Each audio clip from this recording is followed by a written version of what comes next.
यूइंग मन ही मन सोचती है कि कोई गलत टाइम पर आ गया है और उनसे डील करने से पहले उसे पहले येटियन के लिए इंतजाम करना होगा। आखिरकार वो एक बड़े से छुपाए गए रूम तक पहुंचते हैं। यूइंग रुकती है और येटियन को बताती है कि हम पहुंच गए और उसे अंदर आने को कहती है। जैसे ही वो अंदर कदम रखता है, एक बुरी और तेज बदबू उसे आती है। रूम के बीच में एक उबलते हुए पॉट से गाढ़ा हरा धुआं निकल रहा होता है।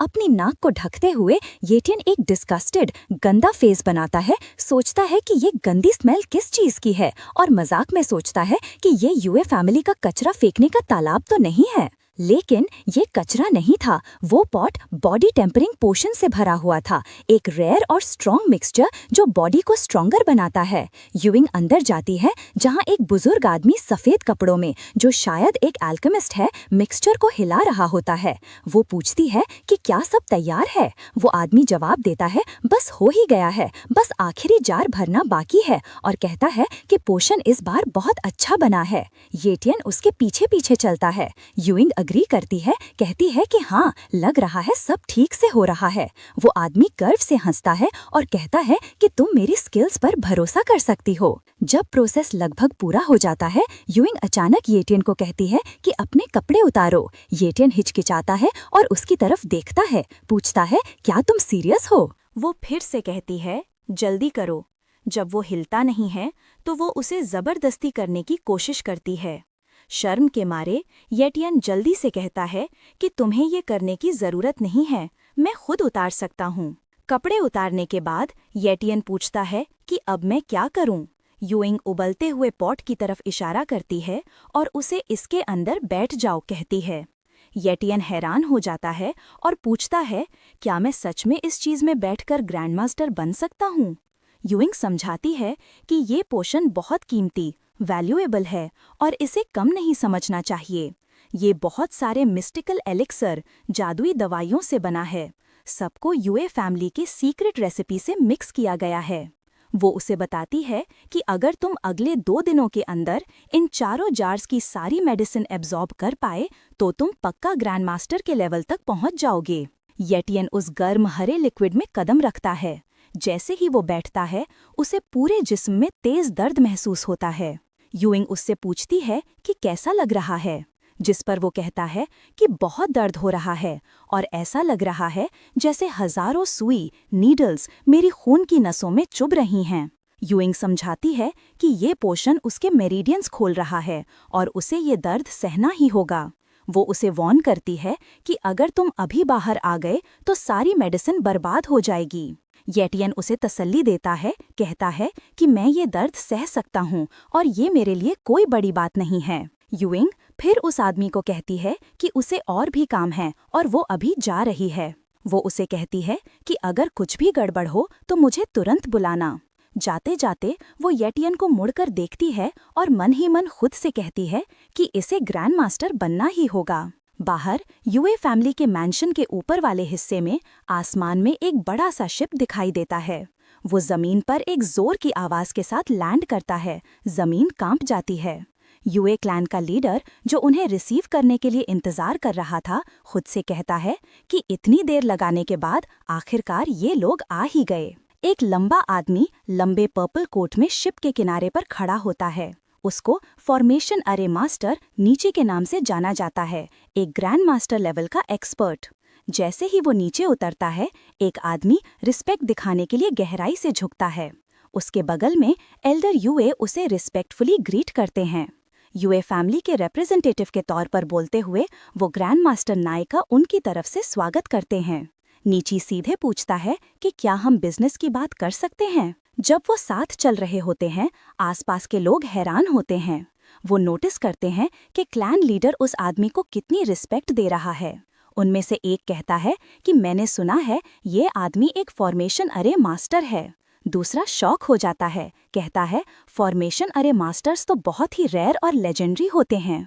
इसी बीच यून फैमिली के अंडरग्राउंड जेल में यायू जमीन पर अकेली बैठी उदास दिख रही है। वो धीरे से अपने भाई को पुकारती है। उसकी आवाज बहुत धीमी है। वापस यूए फैमिली के अंडरग्राउंड में येटियन अपनी आंखें बंद किए उस उबलते हुए लिक्विड में बैठा है, उस तेज दर्द को सह रहा है, जबकि पास बैठा आदमी सो जाता है। अचानक येटियन को अपने दिमाग में कुछ अनएक्सपेक्टेड दिखता है। एक लाल अंडा एग उसके विजन में दिखता है। उसे एहसास होता है कि ये ड्रैगन एग है। उसी पल अंडे की सतह पर एक क्रैक दिखता है और शेल टूटना शुरू हो जाता है। वापस यूए फैमिली के मीटिंग हॉल में एल्डर यूए ग्रैंड मास्टर नाय का उनके छोटे से मैंशन में आने के लिए शुक्रिया अदा करते हैं। वो ये भी कहते हैं कि ये यूए फैमिली के लिए उनके ज़रूरत के टाइम पर एक बहुत बड़ी हेल्प है, इसीलिए उन्होंने ग्रैंड मास्टर नाय से हेल्प मांगी। नीची साफ साफ कहता है कि मैं बहुत बिजी रहता हूँ और मुझे फैमिली झगड़ों में कोई इंटरेस्ट नहीं है। उसके पास खड़ा एक आदमी सोचता है कि ये कितना एरोगेंट है। तभी एल्डर यूए ताली बजाते हैं और अपने नौकर को कुछ अंदर लाने के लिए कहते हैं। जैसे ही लड़की नौकर उस चीज के साथ अंदर आती है, यूइंग उसे रोकती है और वो चीज ले लेती है। कहती है कि इसे अंदर मैं ले जाऊंगी। ये एक छोटा सा वुडन बॉक्स था जिसके अंदर कुछ कीमती चीज थी। यूइंग अंदर जाती है और जैसे ही वो बॉक्स को ग्रैंड मास्टर नाय के सामने खोलती है, उसकी आंखें शौक से बड़ी हो जाती हैं। ये समझते हुए कि ये वाइटैलिटी गैदरिंग पिल है, उसे लगता है कि यूए फैमिली के रिसोर्सेज सच में बहुत ज्यादा हैं। जब उन्होंने एक ऐसी मेडिसिन जो किसी को मोनार्क रैंक हासिल करने में आसानी से मदद कर सकती है, ऐसे ही निकाल दी। यूइंग को पूरा यकीन है कि उसके जैसा अरे मास्टर भी ऐसा गिफ्ट रिजेक्ट नहीं कर पाएगा। एल्डर यूए उससे पूछते हैं कि क्या आप हमारे गिफ्ट से संतुष्ट हैं? जिस पर ग्रैंड मास्टर ने हंसते हैं और कहते हैं कि मैं आपकी जेनरोसिटी, दरियादिली को कैसे मना कर सकता हूँ, और पूछते हैं कि इस गिफ्ट के बदले में मैं आपके लिए क्या कर सकता हूँ। एल्डर यूए खड़े होते हैं और समझाते हैं कि कैसे युन फैमिली, जो यूए फैमिली के खिलाफ कई बार जा चुकी है, उनके लोग घमंडी और लापरवाह हैं। उन्होंने यूए फैमिली का बिजनेस छीन लिया और हमारे डिसाइपल्स को भी नुकसान पहुंचाया। ये अब और बर्दाश्त नहीं किया जा सकता। वो ग्रैंड मास्टर ने से कहते हैं कि आप हमारे साथ मिल जाइए और युन फैमिली को तबाह कर दीजिए। इसी बीच युन फैमिली के अंडरग्राउंड रूम में येटियन अचानक स्ट्रगल करने लगता है जब उसे एहसास होता है कि ड्रैगन एग अभी फूटने वाला है। ये सारा हर्बल ब्रू और मेडिसिन्स को एक अनबिलीवेबल स्पीड से कंज्यूम कर रहा है। अगर ऐसी बात है तो येटियन डिसाइड करता है कि वो पूरे बॉडी के टेम्पटिंग पोषण को इकट्ठा करेगा और उसे ड्रैगन को सब कुछ कंज्यूम करने देगा। उस गाढ़े उबलते हुए पोषण वाला पॉट एक्सट्रीम एनर्जी के साथ फट जाता है। उस आदमी को एक भूकंप, अर्थक्वेक महसूस होने लगता है क्योंकि जमीन जोर से हिलने लगती है। वो येटियन की तरफ देखता है और सोचता है कि मेडिसिन के चारों कॉल्ड्रॉन्स, बड़े पॉट एक ही जगह क्यों इकट्ठे हो गए हैं। इससे उसे एहसास होता है कि येटियन ये सब एब्जॉर्ब करके फट जाएगा। वो यूइंग को इन्फॉर्म करने के लिए भागता है। वहां वापस येटियन यूए फैमिली की सीक्रेट रेसिपी से काफी अमेज्ड है क्योंकि मेडिसिनल प्रॉपर्टीज बहुत स्ट्रॉन्ग हैं। अचानक dragon egg vitality core stone के अंदर की एनर्जी को कंज्यूम करना शुरू कर देता है। जैसे ही येटियन को एहसास होता है कि वो अगले लेवल पर ब्रेक थ्रू करने वाला है, एक बहुत बड़ा जोर से धमाका, एक्सप्लोजन पूरे यू मैंशन में गूंजता है। मैंशन में हर कोई भूकंप महसूस करने लगता है। जल्द ही वो आदमी यूइंग तक पहुंचता है और उसे इन्फॉर्म करता है कि उस लड़के के साथ कुछ गड़बड़ है। हालांकि येटियन आखिरकार ग्रैंड मास्टर के रेल्म में एंटर करने में कामयाब हो जाता है, लेकिन उसने कभी नहीं सोचा था कि उसे इसके ऊपर किसी और चीज का भी फायदा मिल जाएगा। उसका स्टेटस विंडो दिखाता है कि उसका ब्लड कॉन्ट्रैक्ट सक्सेसफुली पूरा हो गया है और उसका लेवल बढ़ गया है। येटियन नए पैदा हुए बेबी ड्रैगन को देखता है और अपनी उंगली से उसकी नाक रगड़ते हुए वो ड्रैगन एग को हैच कर पाने पर अपनी हैरानी जाहिर करता है। वो लाल बेबी ड्रैगन उसके सामने हवा में उड़ता है, गुर्राता है मानो खाना मांग रहा हो। बेबी ड्रैगन के हैचिंग प्रोसेस को एनालाइज करते हुए उसे याद आता है कि वो वाइटैलिटी कोर स्टोन की एनर्जी कंज्यूम करने के बाद हैच हुआ था। इसलिए वो उसे एक वाइटैलिटी स्टोन खिलाता है और बेबी ड्रैगन की टफनेस से इम्प्रेस हो जाता है कि उसने वाइटैलिटी स्टोन जैसी मजबूत चीज को आसानी से काट लिया। जब येटियन उसे कई वाइटैलिटी स्टोन्स खिला चुकने के बाद वो ड्रैगन को अपने हाथ में पकड़ता है और ह्यूमन पावर लेवल्स के हिसाब से उसका लेवल पता करने की कोशिश करता है। अचानक येटियन को यूइंग की आवाज सुनाई देती है जो पैनिक में उसे पुकार रही है। उसके वहां पहुंचने से पहले येटियन बेबी ड्रैगन को प्रोटेक्ट करने के लिए जल्दी से अपनी इन्वेंट्री में छुपा लेता है। जैसे ही वो ऐसा करता है, यूइंग हॉल में एंटर करती है, येटियन पर चिल्लाते हुए कि एक साथ इतना एलेक्सर एब्जॉर्ब करना तुम्हारे लिए खतरनाक है। हालांकि जब वो उसे एक पीस में सही सलामत देखती है, उसकी आंखें हैरानी से बड़ी हो जाती हैं। यूइंग को विश्वास नहीं होता कि येटियन पहले से ही ग्रैंड मास्टर बन गया है, क्योंकि 4 जार मेडिसिन 2 दिन के लिए थी। वो उसे समझाती है कि कोई भी ग्रेट मार्शल वॉरियर इतने में फटकर मर जाता, लेकिन यहाँ ये अगले लेवल पर एडवांस हो चुका है। इसलिए वो उससे उसका मेथड पूछती है, लेकिन वो थोड़ा सा सच बोलने से बचता है और टैलेंटेड होने का दावा करता है। वो उसे सच बताने पर जोर देती है, लेकिन वो बात को टालता रहता है, सोचता है कि मैं अभी उसे छोटे ड्रैगन के बारे में नहीं बता सकता। पैनिक वाली आवाज में फैमिली का एल्केमिस्ट यूइंग से सिचुएशन के बारे में पूछता है, तो वो उसे बता देती है। जब वो आदमी शॉक में हॉल में एंटर करता है, येटियन उसे एलेक्सर के लिए थैंक यू कहता है। दूसरी तरफ यूइंग मान जाती है कि वो सच छुपा रहा है, इसलिए वो वापस जाने का डिसाइड करती है ताकि युन फैमिली को नीचे गिराने वाली मीटिंग को आगे बढ़ा सके। यूइंग अपने जाने का अनाउंस करती है और येटियन को रेस्ट करने की सलाह देती है, लेकिन वो उसे रोकता है और पूछता है कि हम यायू को बचाने कब जाएंगे। उसकी बढ़ती हुई बेचैनी को देखते हुए वो उसे विश्वास दिलाती है कि हम जल्द ही जाएंगे। फैमिली एल्केमिस्ट के येटियन को बाहर छोड़ने के बाद यूलिंग खाली कॉल्ड्रन्स को एनालाइज करती है और सोचती है कि उसने कौन सा मेथड यूज किया। यूए फैमिली के डाइनिंग हॉल में येटियन पेट भरकर खाता है, तभी एक वुडन बॉक्स हवा में तैरता हुआ उसकी तरफ आता है। यूइंग कहती है कि तुम पहले से ही ग्रैंड मास्टर लेवल की साइकिक एनर्जी से परिचित फेमिलियर हो गए हो, और बताती है कि वुडन बॉक्स के अंदर एक टेलीपोर्टेशन टैलिस्मन है। टैलिस्मन के बारे में जानने के बाद वो पूछता है कि ये हमें कहाँ ले जाएगा। हालांकि यूइंग उसे बताती है कि उसके पास एक बहुत अच्छा प्लान है, ठीक वैसे ही जैसे उन्होंने येटियन के लिए एक आसान सा जाल बिछाया था। युन फैमिली के कंपाउंड में एक गार्ड दूसरे के पास शिफ्ट चेंज के लिए आता है। एक दूसरे से मिलने पर दूसरा वाला पहले को उन र्यूमर्स के बारे में बताता है कि यन फैमिली पर अटैक होने का खतरा है। अचानक पर्पल बिजली की कड़क उन गार्ड्स का ध्यान नहीं खींच पाती, जब पहला वाला उस र्यूमर पर अपना विश्वास न होना जाहिर करता है। वो उसे इम्पॉसिबल कहता है, क्योंकि किंग युन ही एक मोनार्क है, जिसका मतलब है कि जो कोई भी पंगा लेने की हिम्मत करेगा वो मारा जाएगा। दूसरा आदमी हंसता है और अग्री करता है और कहता है कि अपोनेंट को भी उतनी हिम्मत करने के लिए मोनार्क रैंक्ड होना चाहिए। येटियन के आने से बेखबर गार्ड्स अगले दिन बाहर घूमने जाने का प्लान बना रहे होते हैं। येटियन युन फैमिली की मेन बिल्डिंग पर कूदता है और एरिया को एनालाइज करने के लिए स्पेशल टैलेंट्स की स्पेशल सेंसिंग टेक्निक का यूज करता है। आखिरकार उसे वो बिल्डिंग दिख जाती है जहां उन्होंने यायू को रखा है, तो वो वहां की तरफ तेजी से बढ़ता है। अपने रास्ते में येटियन ग्रैंड मास्टर रेल्म की पावर को मानता है, जिसकी वजह से वो पहले से 10 गुना ज्यादा सेंस कर पा रहा है। अपने रूम की छत पर येटियन के पैरों की जोर की आवाज सुनकर किंग युन ही खुद से कहता है कि चूहा जाल में चलकर आ गया है। येटियन यायू की तरफ भागता रहता है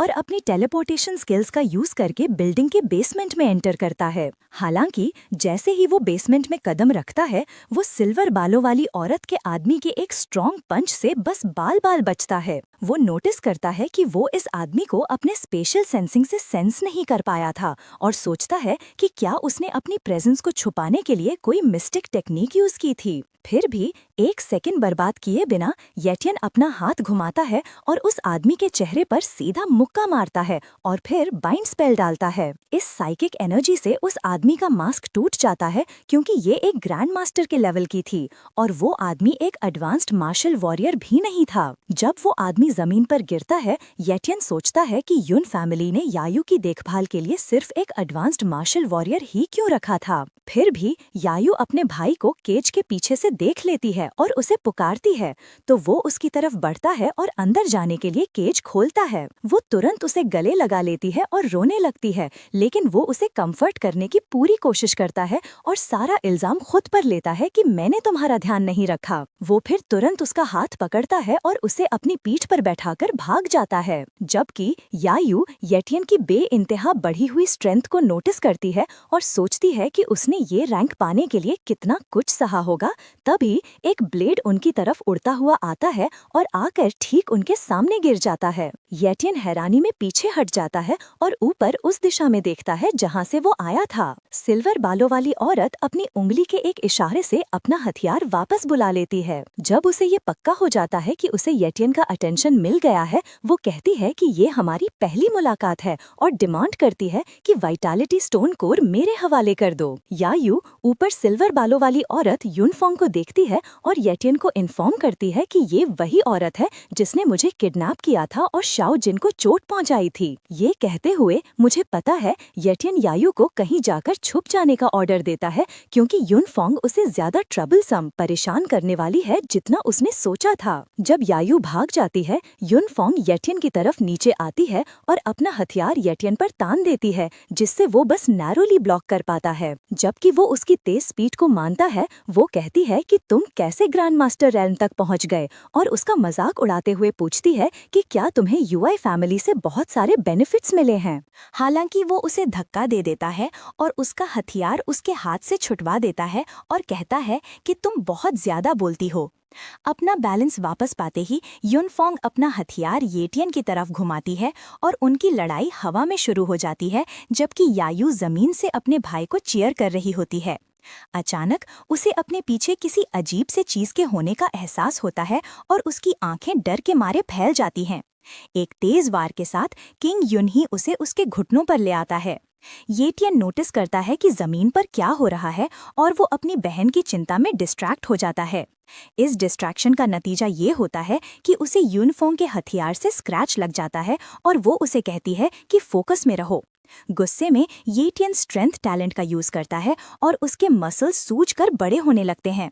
इसलिए जब यूनफोंग उसके पास आती है, वो जल्दी से अपने डैगर से खुद को डिफेंड करता है और उसके हथियार ब्लेड के एंड्स को उसके रॉड से काट देता है, जिससे यूनफोंग सोचती रह जाती है कि अभी अभी क्या हुआ और येटियन की स्ट्रेंथ अचानक इतनी कैसे बढ़ गई। येटियन तुरंत जमीन की तरफ मुड़ता है ताकि अपनी बहन यायू को बचा सके। दूसरी तरफ यायू जमीन पर गिरती है और अपने हाथों और पैरों पर खुद को बैलेंस करती है। दर्द के मारे जब वो येटियन को पुकारती है, वो गुस्से में किंग युनही पर चिल्लाता है कि यायू को टॉर्चर करना तुरंत बंद करो। स्पेशल टैलेंट टेलीपोर्टेशन का यूज करके वो जल्दी से यायू के पास पहुंचता है और उसे अपनी गोद में उठा लेता है। किंग युनहो गुस्से में देखता है जब येटियन यायू को ले जाता है। येटियन उसे कहता है कि हिम्मत रखो और blood of the calamity beasts की बोतल खोलता है। हालांकि वो यायू जहर खांसने लगती है, जिससे येटियन को एहसास होता है कि उसके अंदर के ऑर्गन्स इंटरनल ऑर्गन्स कुचल दिए गए हैं। ऊपर से वो अपने साथ कोई हीलिंग आइटम भी नहीं लाया था और ना ही वो उसे अपना रीजेनरेशन टैलेंट दे सकता है। अपनी बहन की ये दर्दनाक हालत देखकर येटियन किंग युनही को कोसता है कि एक मोनार्क रैंक होकर भी उसने अपनी साइकिक एनर्जी एक रेगुलर ह्यूमन पर यूज की। फिर भी उसे जवाब देने के बजाय वो येटियन से सवाल करता है कि तुमने अपने शरीर के अंदर इतने सारे टैलेंट्स जैसे स्ट्रेंथ, स्पीड और स्पेशल टैलेंट कैसे हासिल कर लिए। किंग युनही का घमंड येटियन को और भी गुस्सा दिला देता है और वो दोनों एक दूसरे को घूरते हैं। टेलीपोर्टेशन टैलिस्मन निकालते हुए येटियन किंग युनही की आंखों में देखता है और कहता है कि जो तुमने येयू के साथ किया है वो मैं भूलने वाला नहीं हूँ। जैसे ही टेलीपोर्टेशन टैलिस्मन काम करना शुरू करता है, वो यायू को उठाता है और एस्केप, भागो चिल्लाता है। उन्हें टेलीपोर्ट करने का प्लान करते देख किंग युनही गुस्से से उबल जाता है और उनकी तरफ लपकता है। वो उन्हें रोकने की कोशिश करता है और येटियन पर चिल्लाता है कि अभी रुको। हालांकि अब तक बहुत देर हो चुकी होती है और वो टेलीपोर्ट हो जाते हैं। जाने से पहले येटियन उसे कहता है कि किंग युनही आखिरकार मेरे ही हाथों मरेगा। युनफैंग को विश्वास नहीं होता कि येटियन टेलिस्मन की बेजोड़ स्पीड की मदद से बच निकलने में कामयाब हो गया। वो जमीन पर नीचे आती है और किंग युनही को सलाह देती है कि येटियन को जाने मत दो, क्योंकि वाइटैलिटी कोर स्टोन की मदद से उसकी ग्रोथ सिर्फ युन फैमिली के लिए बर्बादी लाएगी। गुस्से में किंग युनही एक शब्द नहीं कहता और बस अपनी उंगली को हवा वॉइड में दबाता है। जब वॉइड क्रैक होने लगता है, युनफैंग को उसके गुस्से की हद का एहसास होता है और वॉइड के टूटने के बाद वो दोनों उस ओपनिंग के अंदर घुस जाते हैं। युन टेरिटरी से भागने के बाद येटियन और यायू